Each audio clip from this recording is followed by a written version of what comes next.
E a gente não pode mudar a mensagem daquilo que Deus quer falar. Eu aprendi que o pregador, o pastor Paulo César sempre me orientou, que o pregador ele tem que ter a percepção daquilo que Deus quer falar.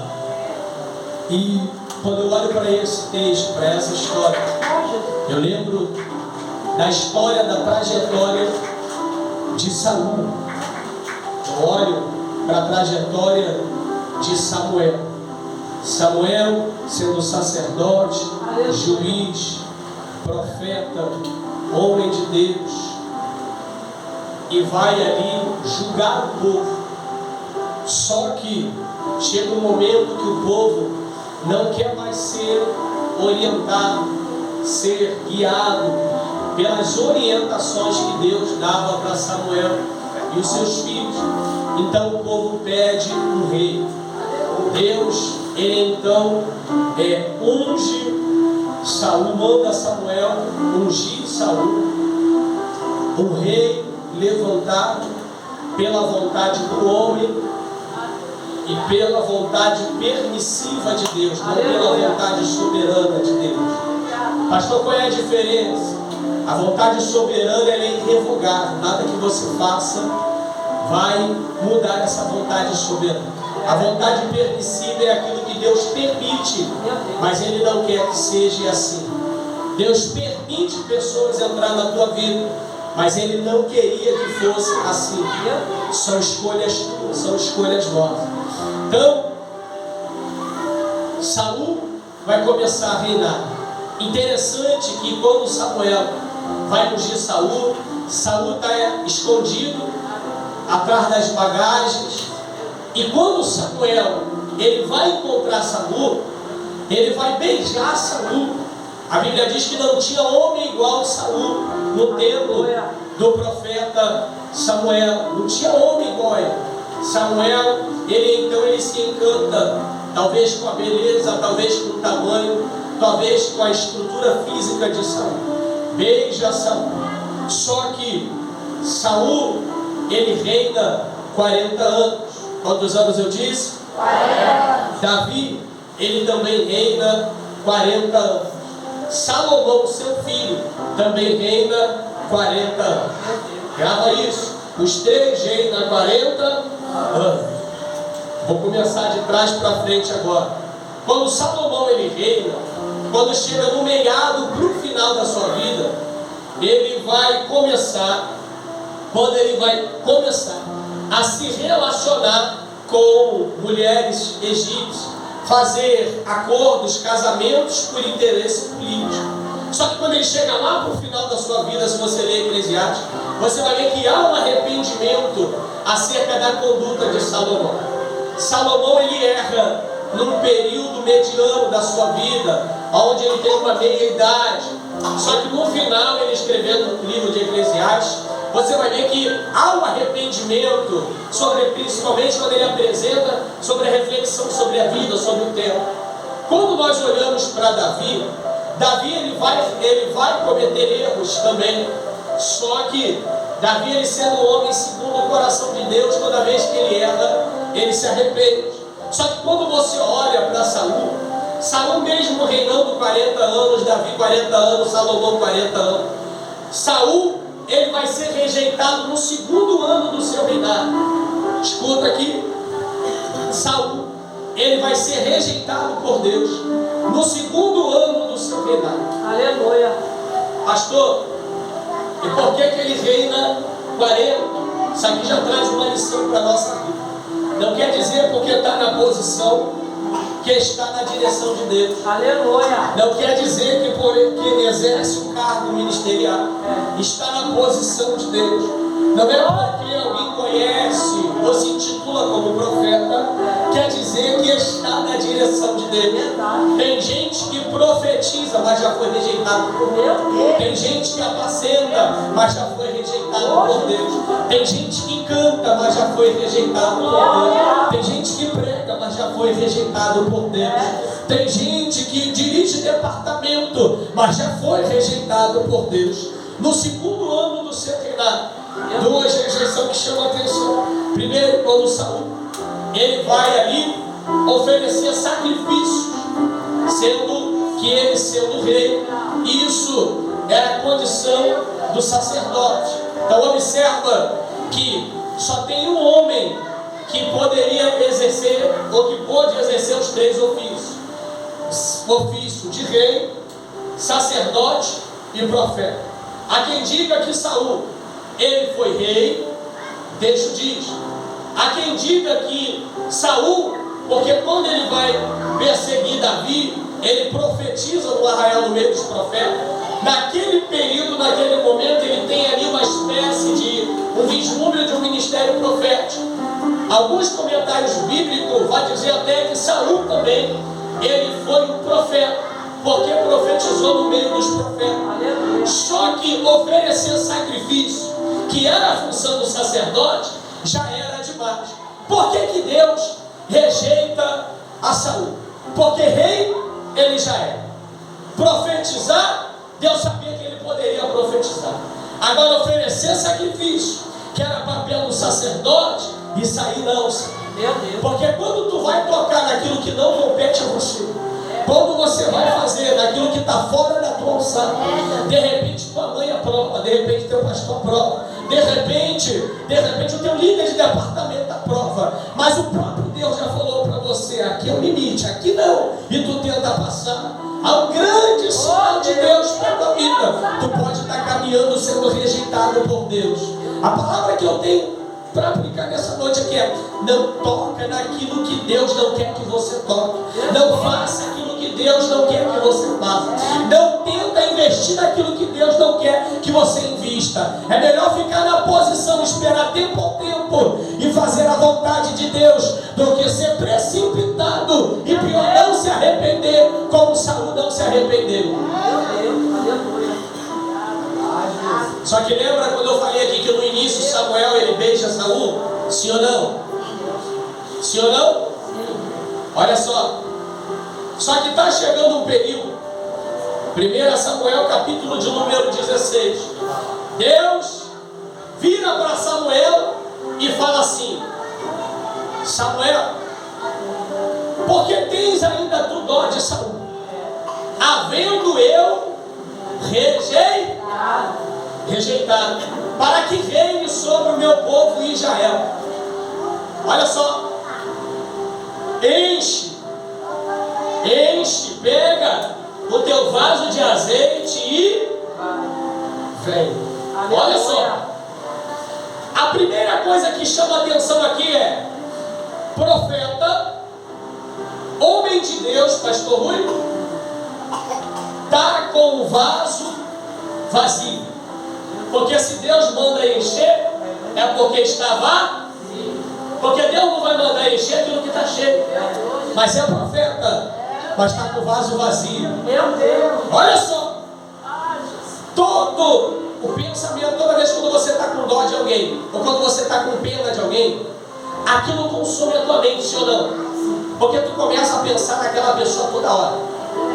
O pastor colocou alguém na disciplina, pela sua razão você acha que talvez não merecia. Tu fica com pena daquela pessoa. Tu acorda de manhã, tá tomando café, pensa naquela pessoa. Vai almoçar, viu alguém na rua, pensa naquela pessoa. Viu o irmão da igreja ali uma coça, pensa naquela pessoa. Porque tu tá tendo dó de alguém, tu tá tendo pena de alguém. E todo alguém, ou sempre que algo penetra, fica fixado na tua mente, acaba consumindo a tua prioridade, acaba consumindo o teu pensamento, porque você começa a pensar naquilo toda hora. Vou dar um exemplo. Você chega numa concessionária, vê um carro, tu vê o Prisma, vê o Gol, e se de repente você vê um Voyage, vê o Cobalt, e você sair dali, você vai: gostei desse carro. Quando tu pisar ali fora, tu vai ver outro carro parecido com aquele que você olhou. E tu vai ver, porque a tua mente está centralizada naquilo ali. Eu vou melhorar para você entender. A tua mente está centralizada naquilo que está te incomodando, sim ou não? Só que quando a mente de Samuel está centralizada, enquanto a mente de Samuel está centralizada naquilo que está incomodando, olha e vai confrontar Samuel. Samuel, porque tu ainda tens dó de Saul, havendo eu rejeitado, pega o teu vaso de azeite, enche o teu vaso de azeite e está com o vaso vazio, Samuel. Porque tem algo aí, tem alguém, porque tem algo consumindo a tua mente de tal forma que aquilo que era para estar andando cheio está andando vazio. Olha só, Samuel, enche o teu vaso de azeite e aí ele vai falar assim, ó, na casa de Jessé, o belemita, porque já tenho provido de um rei. Escuta aqui, passado Saul, futuro Davi. Passado Saul, futuro Davi. Samuel, profeta, homem de Deus, foi gerado no meio das lágrimas, mas está preso ao passado, está preso a passado, está preso àquilo que está consumindo a mente dele. Só que Deus, irmãos, Deus mexe comigo, por quê? Porque quando ele entra em ação, ele toca no que está consumindo Samuel, manda Samuel encher o vaso e sair da onde ele está e até a casa de Jessé. É Deus falando para o profeta Samuel: enquanto você não se desprender daquilo que te consome, eu não te encho, glória. Enquanto tu não se prender daquilo que te consome, não tem como o vaso ficar cheio, Samuel. Samuel, abre mão daquilo que eu já abri mão, Samuel. Para de investir naquilo que nem o céu está investindo, Samuel. Porque quando tu se levantar, enche teu vaso de azeite e vem. Eu vejo Deus chamando algumas pessoas que estão preso em dogmas, está preso em crendices, está preso em pessoas, está preso em coisas, está preso daquilo que Deus já está rejeitando, está com o vaso vazio, está com a mente consumida, é ansiedade, é depressão, é muita coisa acontecendo. A pergunta que fica é: Deus, porque eu estou vazio? É Deus fala assim: começa a se desprender daquilo que eu já rejeitei, começa a se desprender daquilo que eu já rejeitei, que tu vai ver o teu vaso ficar cheio. Enche o teu vaso de azeite e olha só, passado Deus rejeitou Saul, sim ou não? Sim. Mas olha só, a mente do profeta, eu estou falando de profeta, tá, gente? Estou falando de profeta, estou falando de alguém que tem ministério, eu estou falando de alguém que tem vocação, eu estou falando de alguém que tem chamado, eu estou falando de alguém que já recebeu uma visão da parte de Deus, eu estou falando de alguém que ora, jejua, alguém que se entrega, eu estou falando de alguém que tem compromisso com Deus. Samuel não era qualquer um, mas teve a sua mente consumida, porque Deus rejeitou Saul. Agora olha isso aqui, toda vez que a tua mente é consumida por algo, ela começa a te bloquear para que você não tenha uma percepção do futuro. Pastor, me prova, eu te provo. Quando algo consome a tua mente, quando algo consome os teus pensamentos, a tua mente fica bloqueada, você não tem percepção das oportunidades que Deus está preparando para você e para todo o povo que está a sua volta. Aleluia. Quando ele chega na casa de Jessé, Espírito Santo. Quando ele chega onde, gente? Casa de Jessé. Aleluia. Aleluia. Aleluia. Aleluia. Exaltado é teu nome. Vai aparecer Eliabe. Meu Deus. Quando ele olha Eliabe, ele fala assim: eis aí o ungido do Senhor. Aí Deus fala assim: não se atente para a sua aparência e nem para a sua estatura, porque eu, o Senhor, o homem olha por fora, eu, o Senhor, me atento para o coração. Olha isso aqui, é uma lição dentro da casa de Jessé. Mas espera aí, da onde Deus tirou Samuel? Do seu ambiente de conforto, porque estava tendo dó de Saul, que Deus tinha rejeitado. Só que tem uma coisa aqui que às vezes passa batida e a gente não percebe. Porque quando Eliabe aparece, Samuel, ele fala assim: certamente esse aí é o ungido do Senhor. Aí Deus entra em ação e já responde logo: eu também rejeitei esse aí. Como é que pode? É uma mente que está sendo consumida pelo passado, por algo que Deus rejeitou no passado. E quando Deus, e agora ele não chega na casa de Jessé com vaso vazio, não. Ele está com vaso cheio. Pastor, explica esse mistério aí. Eu vou explicar. Porque vaso cheio, ele também ainda precisa ser moldado.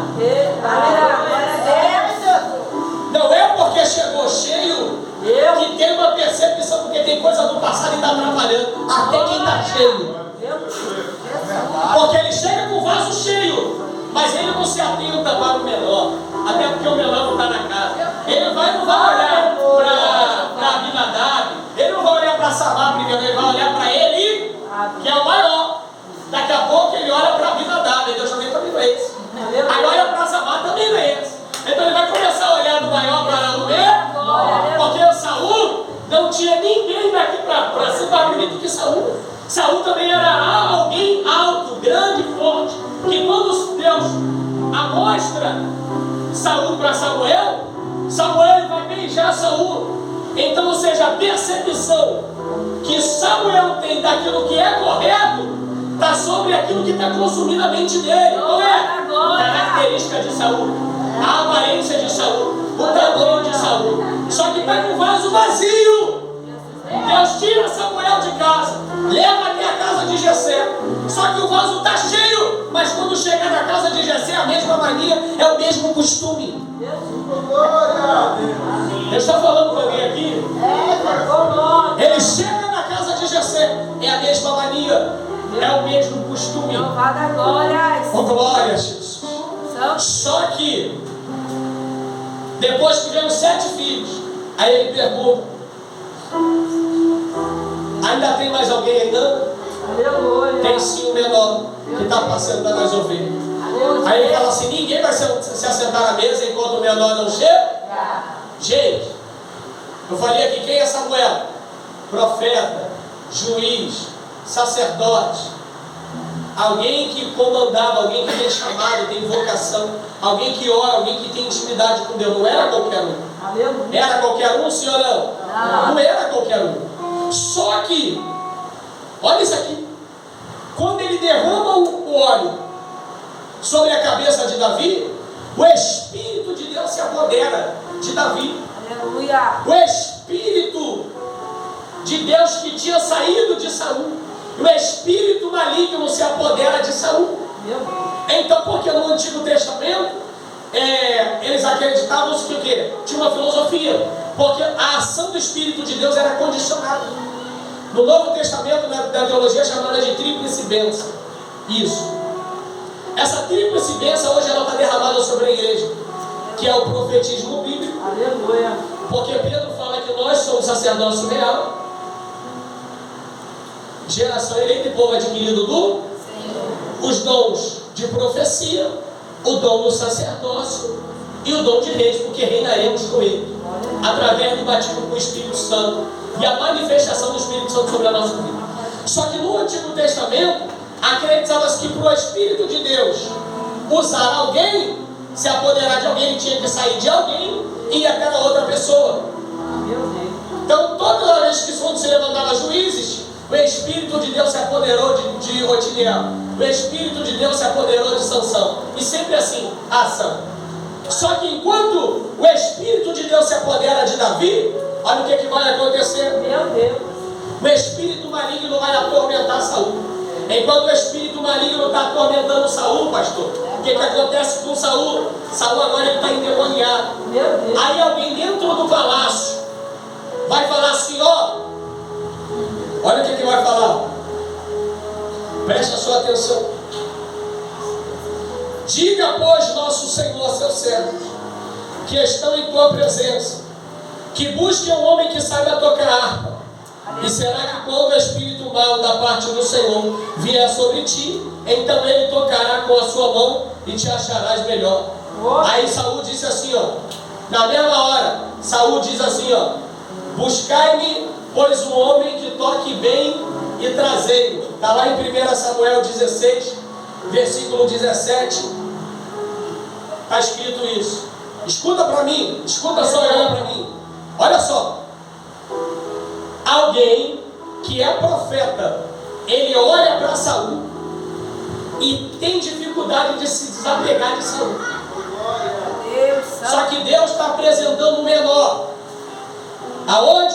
Apacentando as ovelhas. Aleluia. Apresenta para o profeta. E o profeta vai ungir eles. Esse vai voltar ainda para apacentar as ovelhas. Aleluia. Há quem diga que Davi, ele recebe o óleo para ser a mesma pessoa, para fazer a mesma coisa. Concordo que vai fazer até a mesma coisa, mas nunca ser a mesma pessoa. Aleluia.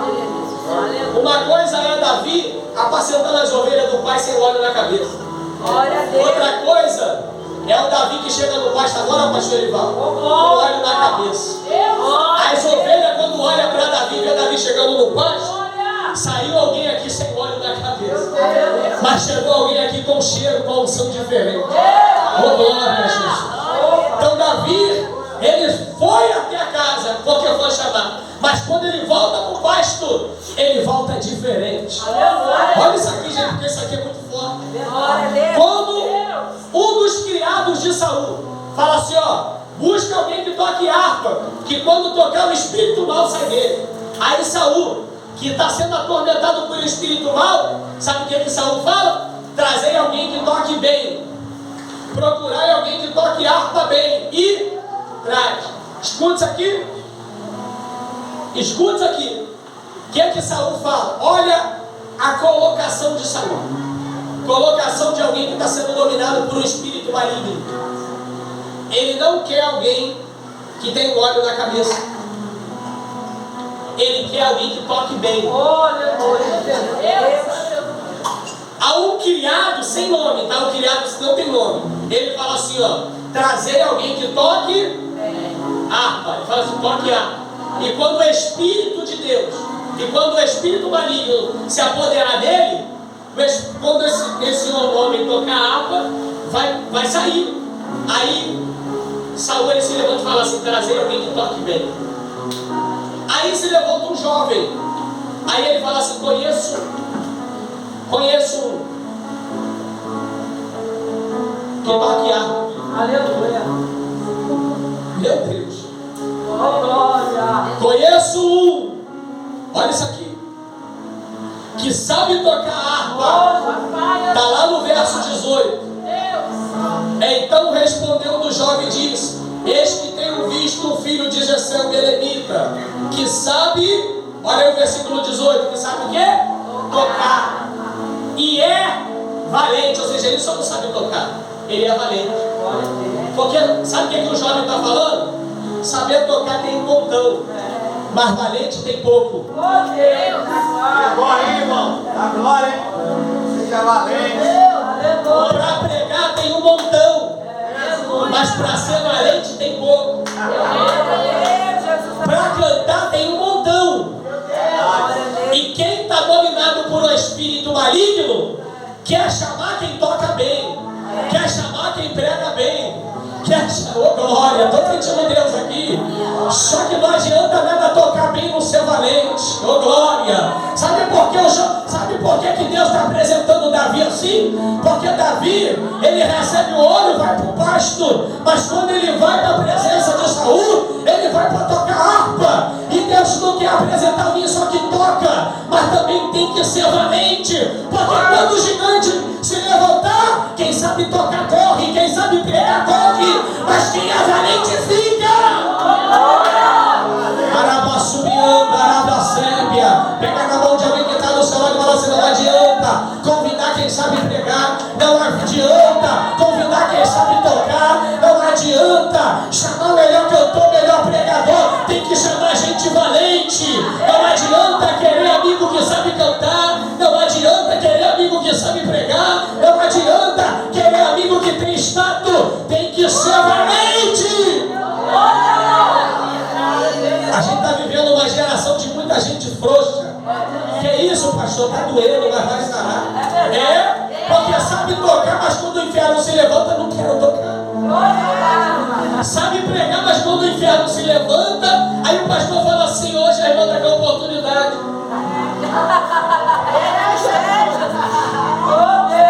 Não adianta nada saber Deus dar o dom e não ter força para usar. Ah, mas pastor, mas como é que eu vou ser valente? É quando tudo está bem? Não. É quando o céu está de bronze. É quando o filho está nas drogas. É quando o marido não quer ir para a igreja. É quando a mulher não quer ir para a igreja. É quando o diabo se levanta. Saber tocar, tem um montão desviado lá, oh glória. Tá sabendo tocar, tem um montão por aí, mas é valente. Quem sabe tocar, quando você aperta ele, ó, muda de igreja. Quem sabe pregar, quando aperta ele, muda de igreja. Mas quem é valente,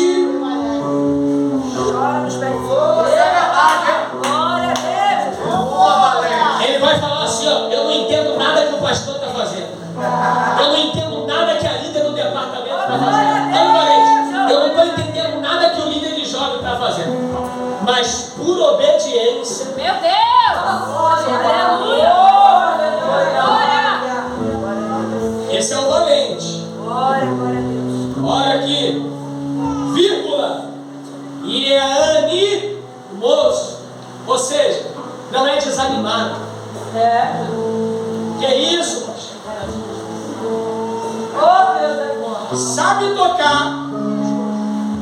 Sabe tocar, é valente e é animoso. É animado.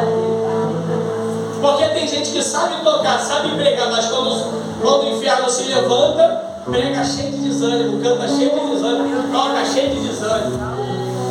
Você não conhece alguém assim, não? Só eu.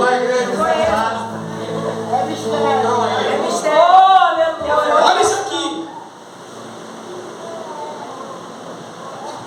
Sabe tocar. Olha o jovem, sem nome. E ele está dentro do palácio. Ele está vendo alguém que está lá apacentando as ovelhas. Coisa que Samuel não estava vendo, o profeta, tá? Olha aqui, um jovem sem nome na casa de Saul.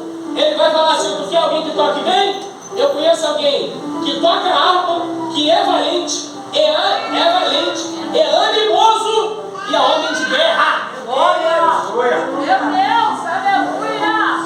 Olha a característica, gente. Ele é homem de guerra. Se o inferno se levanta, ele entra em guerra. Olha aqui, homem de guerra. Aí agora aqui começa a apertar. E vai falar assim, ó, e é sisudo em palavras. Aleluia! Sabe o que está falando? Conheço alguém que sabe tocar, alguém que toca harpa. Ó, alguém que toca harpa, que é valente, é animoso, é homem de guerra e não joga a conversa fora. Aleluia! Glória a Deus! Fala com retidão. Sabe o que está falando. Aleluia! Quando fala, tem retidão nas suas palavras. Sabe conversar com o pastor a nível que tem que conversar com o pastor. Sabe conversar com o obreiro a nível do obreiro. Sabe conversar com alguém que está na rua. Sabe conversar no mercado. Sabe conversar no posto. Sabe conversar com o vizinho. Tem retidão nas suas palavras. Aleluia! Glória a Deus! Olha isso aqui, irmãos, porque isso aqui é muito sério. E ó, e tem mais. Quando antes de Saul perguntar, o jovem ainda conclui. E ó, é de gentil presença. Aleluia! Ou seja, diante de um juiz ele sabe como se vestir. Ele sabe como se comportar. Glória a Deus! Sabe qual roupa ele vai no mercado. Sabe como se apresenta diante do rei. Ele sabe como se apresenta diante da guerra. Ele sabe como se apresenta diante do pai. Ele sabe como se apresenta diante das ovelhas. Aleluia! Glória a Deus. Meu Deus! Glória a Deus! Aleluia! Repita assim comigo assim, ó. Saul só queria alguém que tocasse bem. Saul só queria alguém que tocasse bem. Aí o jovem vem com um currículo. Meu Deus! Conheço um que toca harpa, que é valente, animoso, de guerra, sisudo em palavras, de gentil presença. E o Senhor é com ele. Aleluia! Isso aqui mexe comigo. Sabe por quê? Porque nem todo mundo que toca quer dizer que o Senhor é com ele. Nem todo mundo que prega quer dizer que o Senhor é com ele. Nem todo mundo que profetiza quer dizer que o Senhor é com ela. Alguém está querendo alguém pelo estado, alguém para poder praticar, para fazer aquilo que ele precisa. Mas tem um jovem falando: eu conheço alguém que tem toda a característica que o Senhor precisa, mas melhor do que tocar o Senhor é com ele.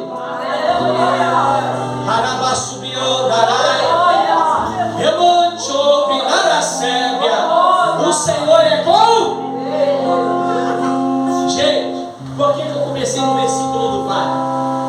Porque tem um mistério aqui, característica de alguém que suporta vale. Glória a Deus. Dificilmente alguém que não seja valente vai passar no vale. Dificilmente alguém que não seja homem de guerra, gentil presença, animoso, e o Senhor é com ele, vai passar pelo vale. Se o Senhor não for contigo, tu não sai desse vale. Louvada a glória. Oh Deus. Eu estou sentindo Deus aqui. Eu estou sentindo Deus aqui. Eu estou sentindo a presença de Deus aqui. Mas sabe por quê? Porque Deus está falando para alguém aqui. Olha só isso aqui. Samuel, ele não consegue perceber quem é Davi, porque ele se atenta e ele está acostumado com a presença e com a manifestação, com a aparência de Saul. Só que tem alguém do lado de Saul, trabalhando no palácio. Jesus da glória. É jovem. Aleluia. Está olhando lá no pasto. Eu pergunto e você me responde: como é que pode um jovem estar andando do lado do rei Saul, que tem ouro, tem prata, tem diamante, tem os melhores carros, os melhores cavalos, vai deixar de fixar a atenção do rei para olhar para um jovem lá no pasto e ver todas essas características? Glória, aleluia. Eu vou liberar algo para a tua vida. De repente essas características pode não encantar todo mundo, mas vai encantar alguém, vai chamar a atenção de alguém. Tu vai entrar em lugares que tu nunca entrou. Tu vai passar em lugares que tu nunca passou. Tu vai viver o que tu nunca viveu. Tu vai prosperar como ninguém nunca prosperou. Pastor, no vale está Israel e no vale está os filisteus. Por que eles não descem? No monte está um e no monte está outro. E tem um vale entre eles. Tem o quê? Entre o quê? Alguém tem que descer no vale. Só que Saul não quer descer, porque não tem essa característica. Os homens de Saul também não querem descer. Os irmãos de Davi, Eliabe, Abinadab e Samar também não. Por que não desce? Se tu ler o livro do profeta Samuel, o livro do profeta Samuel bem devagarinho, e quando tu vai observar, você vai encontrar que vai chegar um momento que o texto vai dizer assim, ó: não havia espada em Israel, só Saul e Jonatas tinha espada. Olha só, não tinha. Como é que Israel lutava? As ferramentas eram armas de guerra, enxada, foice, ancinho, ferramenta de agricultura, pastora Marta, que era ferramenta de guerra. Então, a ferramenta que era para trabalho era a ferramenta de guerra. Só que quem amolava essas ferramentas não eram os israelitas, porque o texto também diz assim, ó, que não tinha ferreiro em Israel, e Israel tinha que descer até os filisteus para amolar suas. Agora eu vou revelar esse mistério aqui. Como é que pode alguém quer vencer o inimigo com a ferramenta amolada pelo inimigo?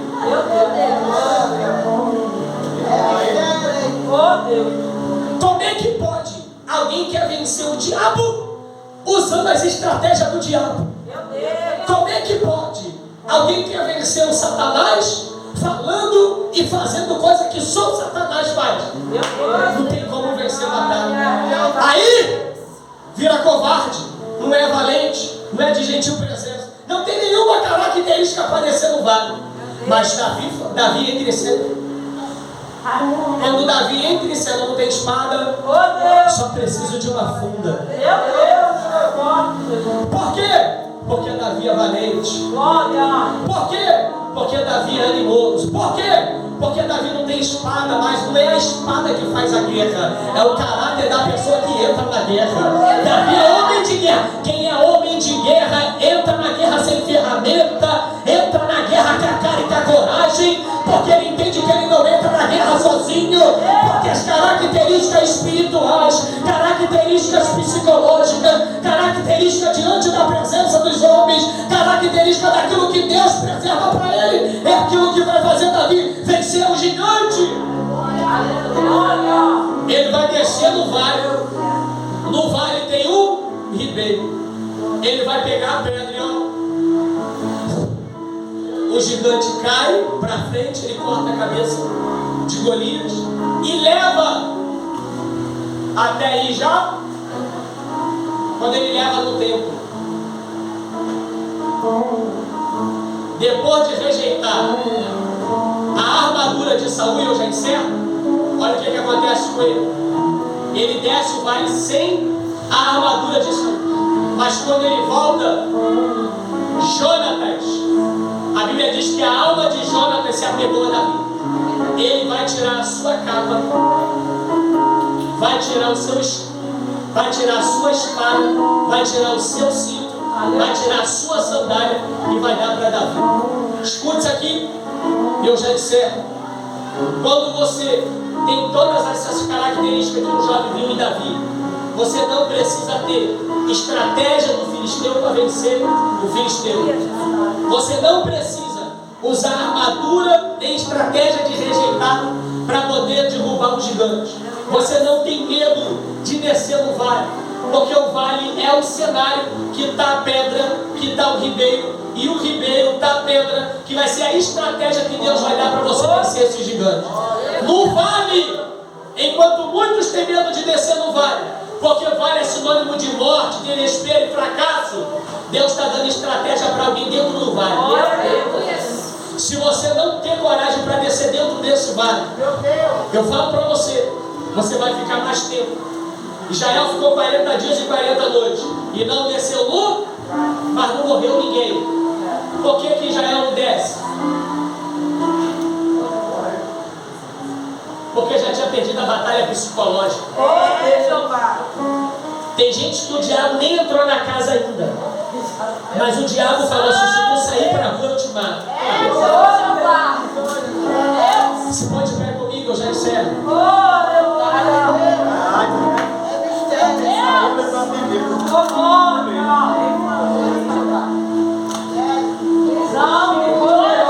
Leva isso aqui para a tua vida, irmãos. Isso é muito sério. Tem palavra que vai fazer o mover do culto, mas tem palavra que é para após o culto.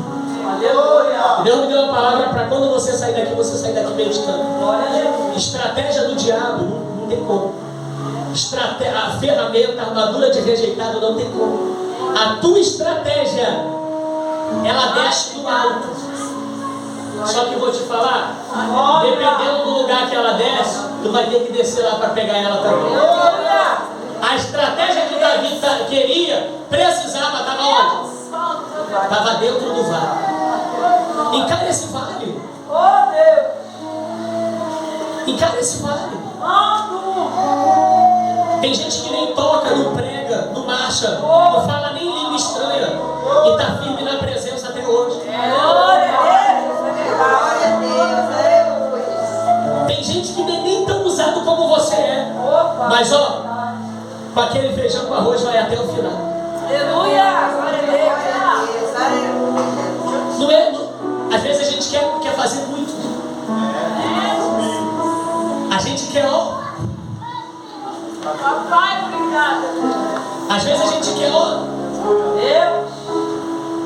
Mas continua ali, ó. Continua ali, ó. De pouquinho em pouquinho tu chega lá.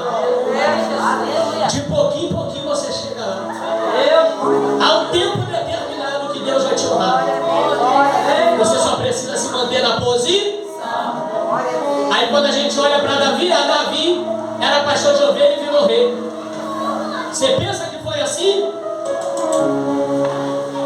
Pastor de ovelha, tocador de harpa. Depois que toca a harpa, ele vai ser pajem de harpa. Vai trabalhar para Saul, limpando as armas de Saul e as armas dos guerreiros lá dentro. Pajem de arma. Depois vai derrubar o gigante. Existe um ponto para você chegar até onde Deus quer que você chegue. Aleluia. Não foi Samuel que colocou Davi dentro do palácio, não. Deus revelou para um jovem sem nome, sem status, as características de Davi. E Deus colocou Davi lá dentro do palácio. Eu quero orar pela tua vida. Feche os teus olhos.